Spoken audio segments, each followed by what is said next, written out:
समझाएं सर, ये जो अब एफपीओ वापस लिया है, इसको एक तो किस तरह से समझना है, कंपनी पर क्या इम्पैक्ट आ सकता है सर, क्योंकि इन्हें डेट रीपेमेंट, केपेक्स, आगे कॉर्पोरेट पर्पसेस के लिए पैसा चाहिए था, अब क्या करेंगे?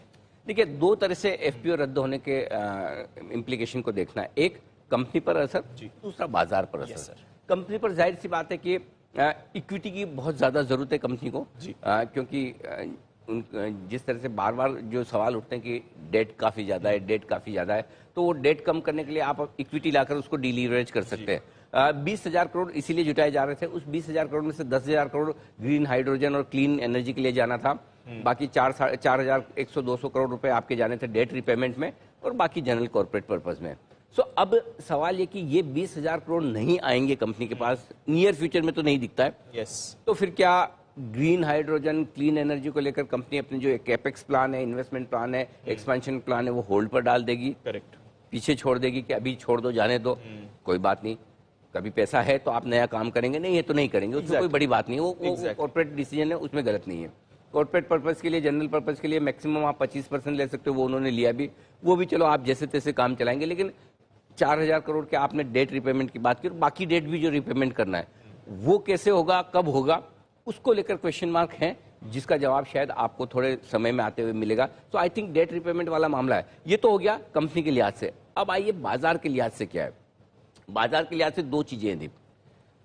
एक, जाहिर सी बात है, शॉर्ट सेलिंग हुई है हिंडनबर्ग की रिपोर्ट के पहले भी और बाद भी, बिल्कुल राइट। और दूसरा, डिलीवरी वाली बिकवाली। अब 20,000 करोड़ का एफपीओ भरा है, हो सकता है काफी ऐसे इन्वेस्टर्स हों जिन्होंने एप्लीकेशन लगाई एफपीओ में, और एफपीओ में एप्लीकेशन लगा के उन्होंने शॉर्ट भी किया हो, सेफ रहने के लिहाज से, राइट। कर सकते हैं, क्योंकि अब इस तरह के एफपीओ में अगर कोई भी एचएनआई, अल्ट्रा एचएनआई, बड़े इन्वेस्टर्स पैसा लगा रहे हैं तो वो सोच समझ कर लगा रहे हैं और अपने रिस्क को हेज करके लगाते हैं, बिल्कुल, राइट। तो अब आज एफपीओ रद्द होने के बाद क्या वो शॉर्ट कवरिंग करते हैं?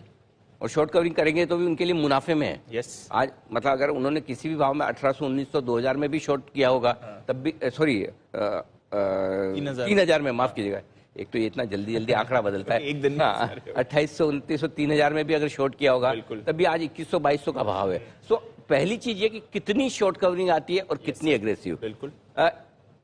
कंपनी का एफपीओ वापस ले लेने से एक चीज ये कि अब उन्हें एफपीओ में जिन लोगों ने एप्लीकेशन लगाई है, जिनका पैसा लगाया, उनके बारे में एक टेंशन कम हुई कि सोचना नहीं पड़ेगा, राइट। लेकिन दूसरी प्रॉब्लम जो बड़ी है, जिसका कल भी हम जिक्र कर रहे थे, कि जब आप दो तरह से युद्ध लड़ना होता है। एक आपको घरेलू मैदान पे कि यहां पर किसकी बिकवाली आ सकती है, कौन क्या कर सकता है, दूसरा एक एफआईज के तौर पर, क्योंकि आपका अच्छा खासा इंटरनेशनल एक्सपोजर है।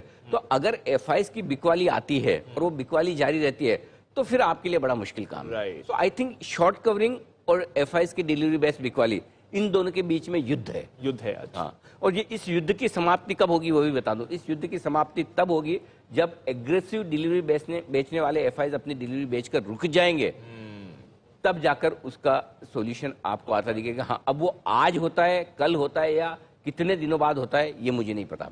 दूसरा बड़ा सवाल ये कि चलिए एफपीओ के सामने किसी ने शॉर्ट किया, वो शॉर्ट कवरिंग करने तो आएंगे, लेकिन अगर मान ले उन्होंने शॉर्ट नहीं किया, जो जेन्युइन इन्वेस्टर है, मान लीजिए कि जेन्युइन इन्वेस्टर है, जिन्होंने वाकई में उनको लगा कि नहीं हमें तो पैसा लगाना चाहिए एफपीओ में, भले ही 200 रुपए 300 रुपए नीचे है, तो आज उनका लिटमस टेस्ट है। एग्जैक्टली। क्या 20,000 करोड़ की खरीदारी अदानी एंटरप्राइजेस के शेयर में 1,000 रुपए नीचे आ सकती है क्या?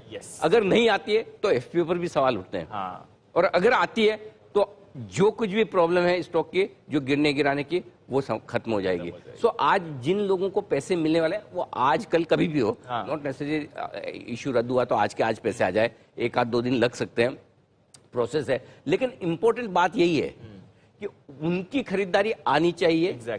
और आनी ही चाहिए। अगर आपको 3,000 रुपए में, 3100 रुपए में, 3200 रुपए में एक स्टॉक अच्छा लग रहा है, तो 2100, 2200 में क्यों नहीं एक दिन बाद बहुत ज्यादा अच्छा लगना चाहिए। 20,000 करोड़ की जगह 40,000 करोड़ की बाइंग आनी चाहिए। करेक्ट होना ही चाहिए। वो दूसरा बड़ा सवाल जो देखना होगा। बाकी तो ठीक है, लेट्स सी क्या होता है। सो एग्जैक्टली ये कहना मुश्किल है। बहुत सारे लोग मुझे सवाल पूछ भी रहे थे, ट्वीट भी कर रहे थे, फोन भी कर रहे थे, एफपीओ रद्द होने के बाद क्या होगा, स्टॉक भाग जाएगा, घट जाएगा, खराब है क्या एफपीओ नहीं ला रहे हैं, या अच्छा हो जाएगा। सो इसके सवाल के जवाब में एक ही चीज देखनी है, एफपीओ रद्द होने के बाद शॉर्ट कवरिंग कितनी आती है, और जिन लोगों ने एफपीओ में पैसा लगाया क्या वो कूद कूद कर खुश होकर अरे वाह 1000 रुपए नीचे मिल रहा है, खरीदते खरीदते और ज्यादा खरीदते हैं? क्या यह जवाब सही है? या दूसरा वो जवाब कि जहां एफआईएस की तरफ से या जो भी हो, एफआईएस हो, कोई भी इन्वेस्टर हो, जिनकी तरफ से डिलीवरी बेस्ड बिकवाली जो हो रही है वो खत्म होती है, वो रुकती है या वो जारी रहती है? इसका जवाब स्क्रीन पर मिलेगा, मेरे पास नहीं है। मैं आपको सिचुएशन बता सकता हूं, लेकिन जवाब स्क्रीन देगी।